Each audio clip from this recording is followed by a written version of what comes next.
Like what, Bigfoot? Marcus shot Ryan a warning look. It's just a saying. Ryan's into all that cryptid stuff.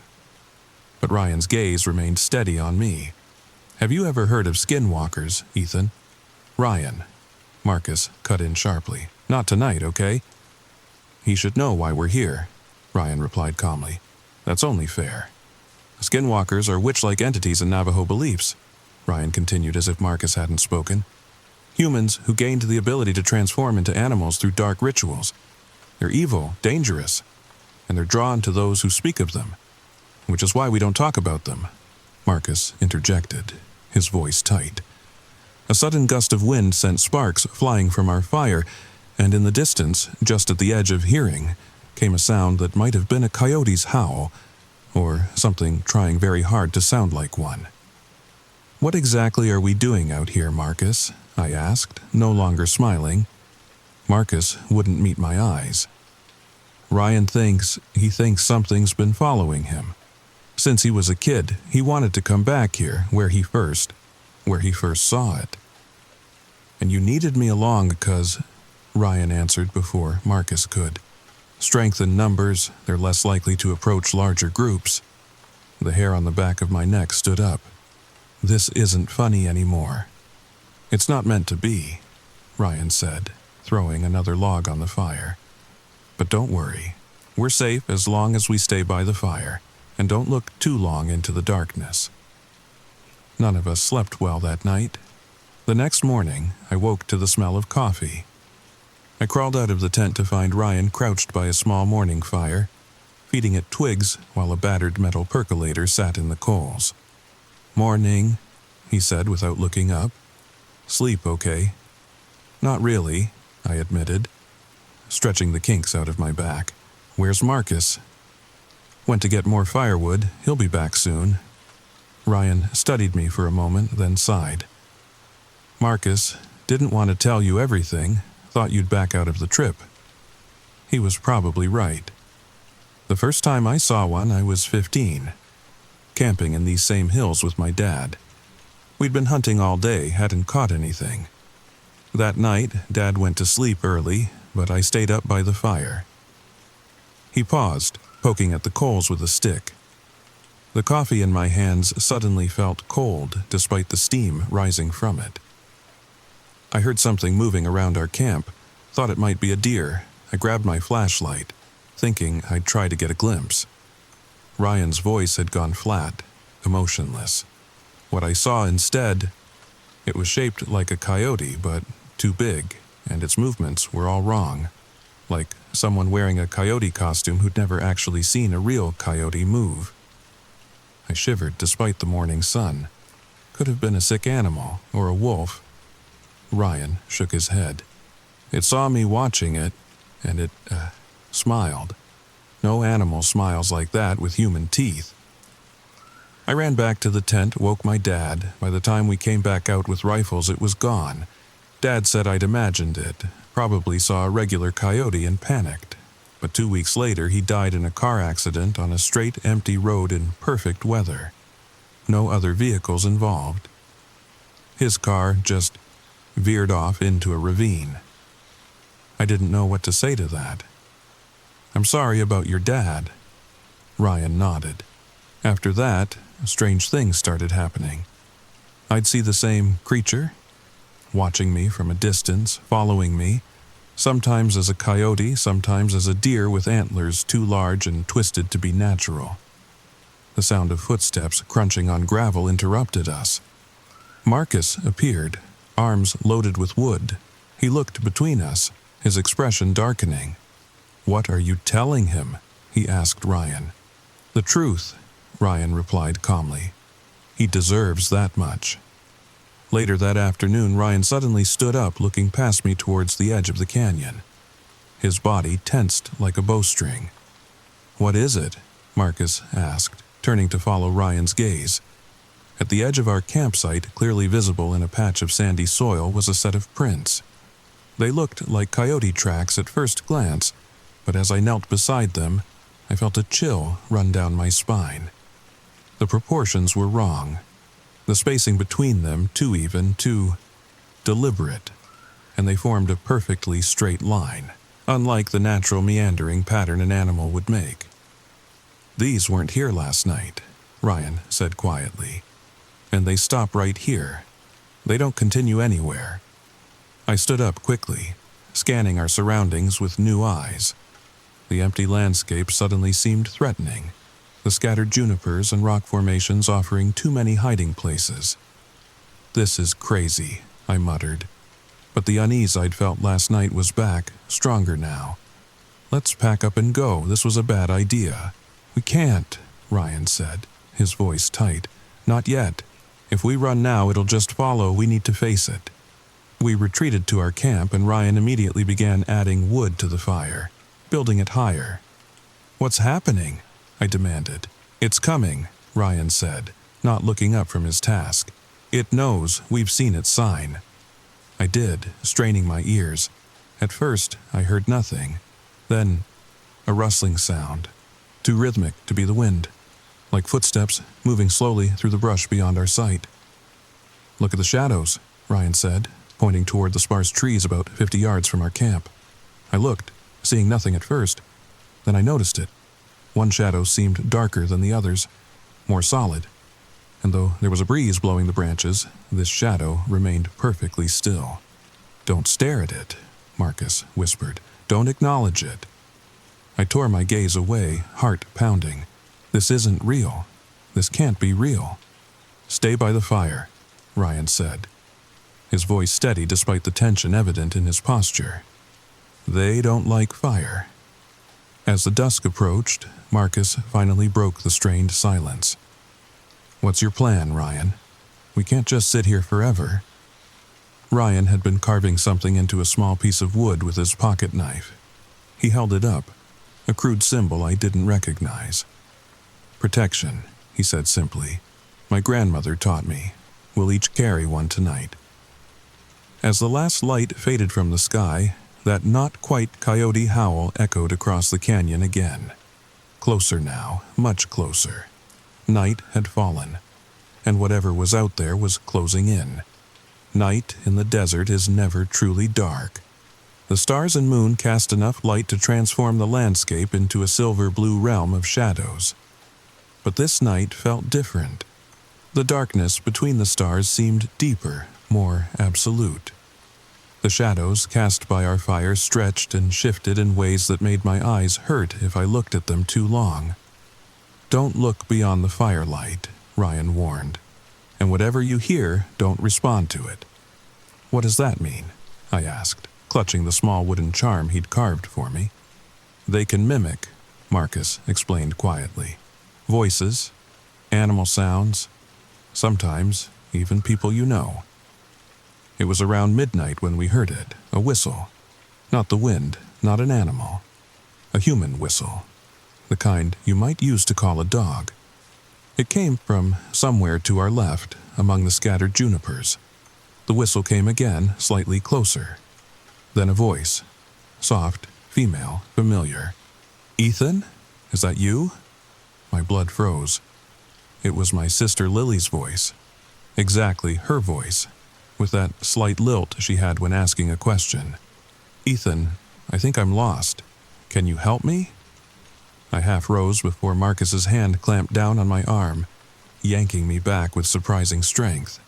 "It's not her," he hissed, his face inches from mine, eyes wide with fear. "Remember what we said, but it sounds exactly like—" "That's what they do," Ryan cut in, his voice barely audible, a tremor running through it. "They find the voice that will make you move. The person you'd risk everything for. Don't respond. Don't even think about responding." The voice came again, closer now, a desperate edge creeping into it that made my stomach twist. "Ethan, please. I'm scared. Something's following me. I can see your fire. I've been lost for hours. Please help me."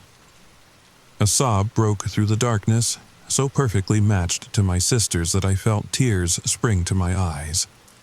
My body strained against Marcus's grip, every instinct screaming to rush into the darkness, to find her.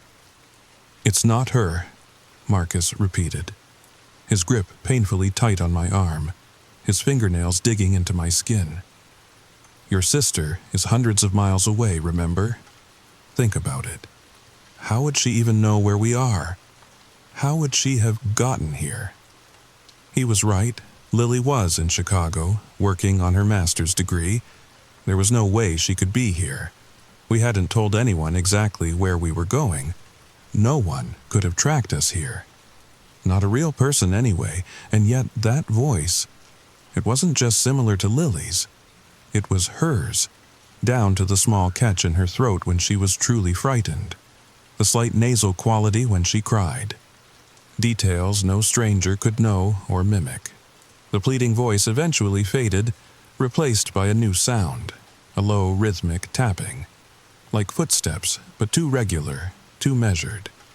They seemed to circle our camp, never coming closer but never retreating. The tapping continued for nearly an hour. Then, abruptly, it stopped. A new sound broke the silence.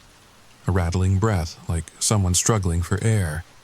It came from the darkness directly behind me.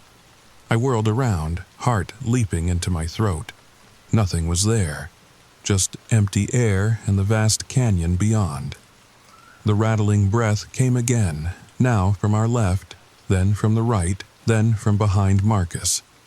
It was as if whatever made the sound was moving with impossible speed, circling us faster than any human or animal could move. Just at the edge of our firelight, where the dancing light faded into darkness, stood a figure. For a disorienting moment, I thought it was a person. It had the rough shape of a human, standing on two legs. But the proportions were wrong. The limbs too long, too jointed, and though it stood upright, its posture suggested it was more comfortable on four legs.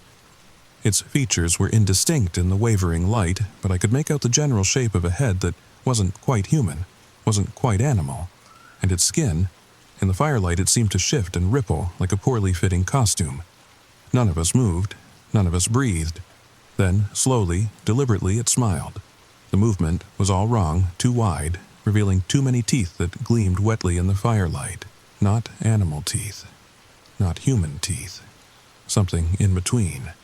And behind those teeth, a darkness that seemed to swallow the firelight rather than reflect it. My breath caught in my throat.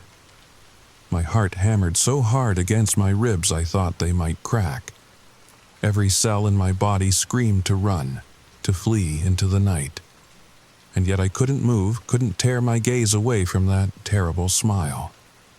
The creature took a single step forward, the movement fluid yet somehow disjointed, as if its joints bent in directions nature never intended. The ground beneath its feet seemed to darken, the sparse desert plants withering where it stepped.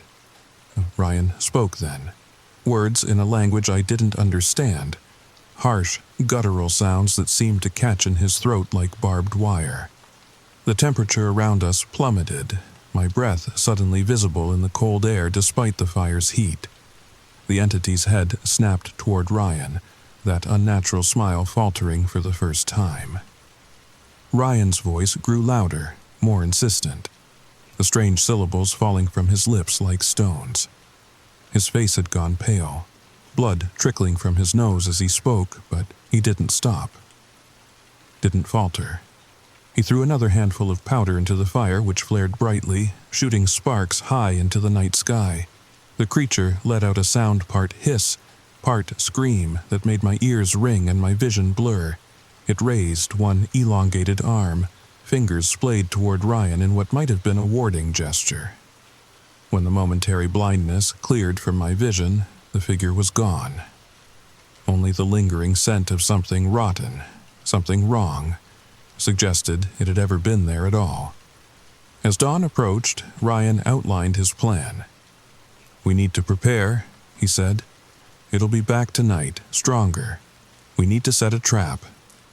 As the sun began its descent, casting long shadows across our campsite, Ryan outlined his plan. We would build the fire larger than before. The stone circle would channel and contain energy, both ours and the entity's. Each of us would take positions forming a triangle around the fire, holding items Ryan had prepared. bundles of herbs, the wooden charms he'd carved, small pouches of what he called protective elements. "And the blood?" Marcus asked, his face pale but determined. Ryan produced 3 small wooden bowls. "When it appears, we each place 3 drops of our blood in these bowls. Then we place them at the edge of the circle, facing outward." "What will that do?" I asked. "Blood, freely given, has power," Ryan replied. "It's a rejection. We're symbolically saying we choose to keep our essence from it, that we refuse to become prey. As darkness fell, we took our positions. The fire blazed higher than ever, sending sparks spiraling toward the star-filled sky. Whatever happens, Ryan said, his voice steady, don't break the circle, don't run, and don't look it directly in the eyes if you can help it. Minutes stretched into an hour. Then a change. Not a sound, but a feeling. A pressure in the air like the moment before a thunderstorm breaks. The flames dimmed slightly, though there was no wind. It's coming, Ryan said. We all felt it, that creeping sensation of wrongness, of something pushing against the natural order of things. The darkness beyond our fire seemed to deepen, to congeal into something almost tangible. And from within that concentrated darkness stepped the figure from the night before. Now, Ryan commanded. The blood. With shaking hands, I picked up the knife Marcus had passed to me. I pricked my finger, letting 3 drops fall into the small wooden bowl. The entity's head swiveled toward me, nostrils flaring as if scenting the blood. I placed the bowl at the edge of the stone circle, my heart pounding so hard I could barely breathe. When all 3 bowls were in place, Ryan began to speak in that strange language again, harsh syllables that seemed to catch in the air between us. The entity's form rippled like heat waves over asphalt. It took a step forward, approaching the edge of our stone circle. Its movements were jerky, unnatural, like watching film footage played at the wrong speed. The entity reached the edge of the stone circle where our blood offering sat. It paused, then slowly extended a hand, or what passed for a hand, a limb ending in 2 long fingers with too many joints. It can't cross, Ryan said, his voice tight with concentration. The circle is holding. The entity's hand hovered above the stone boundary, not quite touching it. Then it drew back, circling our position slowly, testing different points of our boundary but never crossing. Then it stopped, directly across the fire from me. It straightened to its full height, taller than any human should be, and for the first time, it spoke. The sound wasn't speech as humans understand it. It was more like the idea of words pushed directly into my mind, concepts and images rather than sounds. But the message was clear. This is not over. You have seen me. I have seen you. The hunt has only begun. Ryan's chanting grew louder, more insistent. He threw something into the fire, a powder that made the flames shoot upward in a column of blue-white light. The entity recoiled, its form becoming less distinct, more shadow than substance. It made a sound then, a high, keening wail that set my teeth on edge and made the air vibrate painfully in my lungs. With a final burst of that unnatural speed, it turned and loped away into the darkness, its form dissolving into the night until I couldn't tell where the entity ended and the shadows began. Ryan met my eyes across the fire.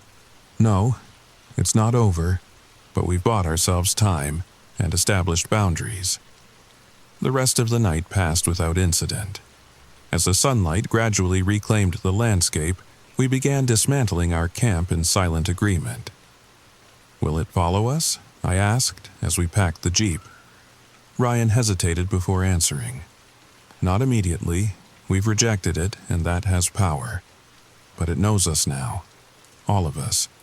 It may not follow us directly, but it won't forget. We drove back to civilization in tense silence. By the time we reached cell service again, part of me was already trying to rationalize what we'd seen. A wild animal, perhaps. Stress and suggestion creating hallucinations. But I knew better, we all did.